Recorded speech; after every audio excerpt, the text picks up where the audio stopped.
নমস্কার। কবিগুরু রবীন্দ্রনাথ ঠাকুরের ম্যাথর।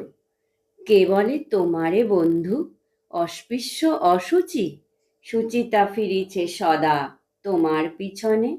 তুমি আছো গৃহবাসে, তাই আছে রুচি, নহিলে মানুষ বুঝি ফিরে যেত বনে। শিশু জ্ঞানে সেবা তুমি করিতেছ সবে, ঘুচাইছ রাত্রিদিন সর্বক্লেদ গ্লানি। ঘৃণার নাহিক কিছু, স্নেহের মানবে, হে বন্ধু তুমি একা জেনেছ সে বাণী। নির্বিচারে আবর্জনা বহ অহর্নিশ, নির্বিকার সদাসুচি তুমি গঙ্গা জল। নীলকণ্ঠ করেছে পৃথ্বীরে নির্বিষ, আর তুমি সদা তারে করেছ নির্মল। এসো বন্ধু, এসো বীর, শক্তি দাও চিতে, কল্যাণের কর্ম করি লাঞ্ছনা